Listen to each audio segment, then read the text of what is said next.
అందరికీ ముందుగా వినాయక చవితి శుభాకాంక్షలు. వీడియో మొదలుపెట్టే ముందు శ్రీ గురుభ్యో నమః. శుక్లాం వరదరం విష్ణుం శశివర్ణం చతుర్భుజం ప్రసన్నవదనం న్యాయ సర్వవిఘ్నోపశాంతయే అగజానన పద్మానాం గజాననం ఏకదంతం ఓం గం గణపతి నమః. చాలామంది చాలా వీడియోస్ పెడుతున్నారు వినాయక చవితి గురించి. కాకపోతే నాకు ఒక ఆలోచన తట్టిందండి. వినాయక వ్రతం చేసుకున్న వాళ్ళందరికీ ధన్యులు. అయితే చాలామందికి ఈ వ్రతం అంటే చిన్నపిల్లలకి తెలియదు ఎందుకు చేసుకుంటారు. గణేషుని పెట్టుకోవడం అంటే కేవలం ఒక విగ్రహాన్ని తీసుకొచ్చి పెట్టుకొని అయ్యగారిని పిలిపించి పూజలు చేసి స్వామికి నచ్చిన ప్రసాదాలు పెట్టి ఇలాంటివి చేస్తుంటారు.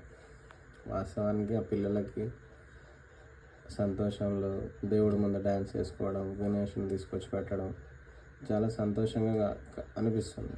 అయితే చాలామందికి ఏంటంటే ఎవరో చేస్తున్నారు కాబట్టి మేము కూడా చేస్తున్నాం, అంతేగాని వినాయకుడి పండుగ ఎందుకు జరుపుకుంటున్నాం అని చెప్పేసి ఇప్పటిదాకా అంటే ఇప్పుడు మీ ఇంట్లో ఉన్న 10 ఏళ్ళ పిల్లలకి 6 ఏళ్ళ పిల్లలకి తెలియదు.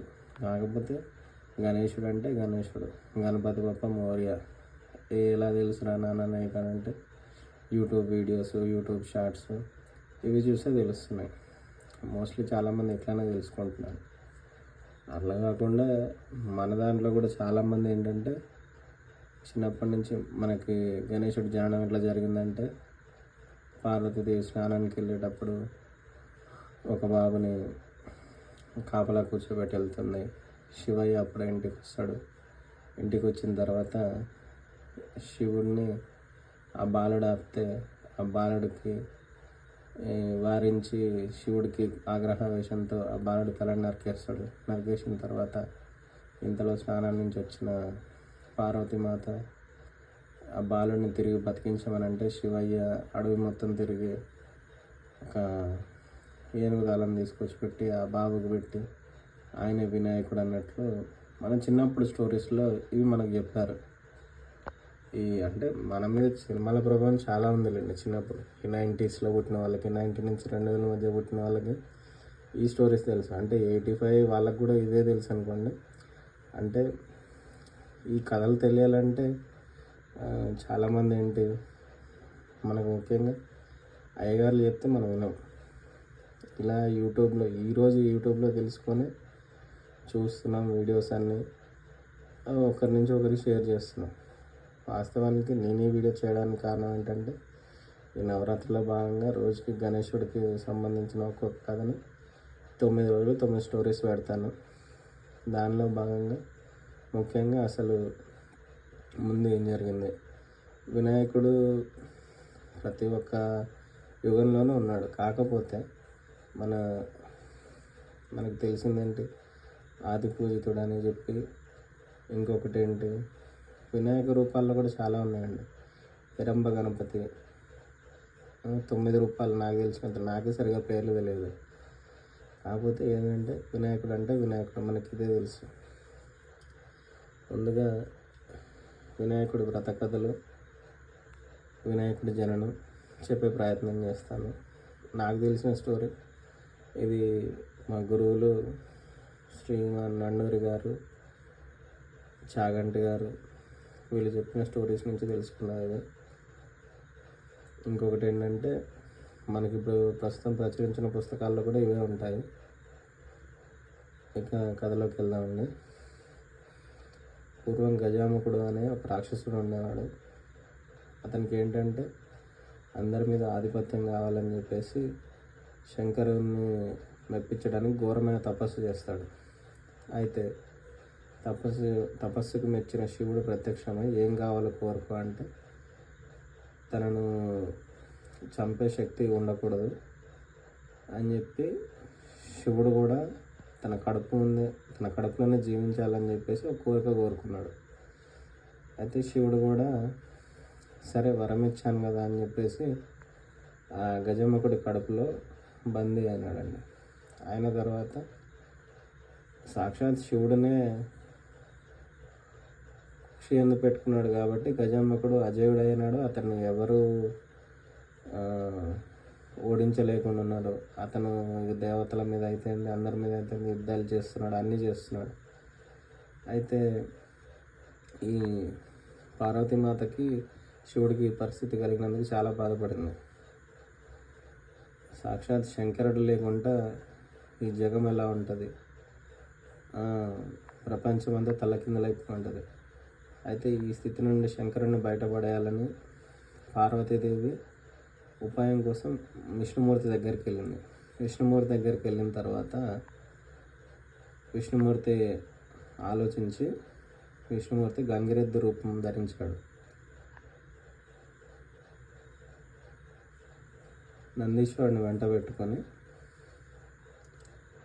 గంగిరెద్దును ఆడించి గజాముఖునికి నమస్కరించాడు. గజాముఖుడు ఆనందంతో ఆయన నందీశ్వరుడు చేసిన నాట్యానికి పులకించిపోయి నీకేం వరం కావాలో కోరుకోమన్నాడు. అయితే విష్ణుమూర్తి నా వ్యూహం ఫలించిందనుకొని తన ఉదరంలో అందున్న అంటే ఈ గజాముఖుడి కుక్షి అందున్న శివుణ్ణి బయటికి తీసుకురావాలనే వ్యూహంతోనే కదా వచ్చారు. ఈ ఉదరంలో ఉన్న శివుని కొరకు నందీశ్వరుడు వచ్చాడని, శివుని నందీశ్వరుని వశం చేయమన్నాడని గజాముఖుడికి ఆల్రెడీ అర్థమైపోయింది. గజాముఖుడికి శ్రీహరి వ్యూహం అర్థమై తనకి అంటే అంత్యకాలం దాపరించిందని గుర్తించాడు. అయినా మాట తప్పుట కుదరదు. కుక్షి అందున్న శివుని ఉద్దేశించి విష్ణుమూర్తితో ఇలా అన్నాడు, ప్రభు, శ్రీహరి ప్రభావంన నా జీవితం ముగియచున్నది. నా అనంతరం నా శిరస్సు త్రిలోక పూజితం అవ్వనట్లు, నా చర్మం నిరంతరము నిర్ధరించినట్లు అని ప్రార్థించి శివునికి మొక్కుకున్నాడు. శివుడిని ఏమని మొక్కుకున్నాడండి ఇక్కడ? తన శిరస్సు లోక పూజితం అవనట్టు, అంటే లోకంలో అందరూ పూజించాలి.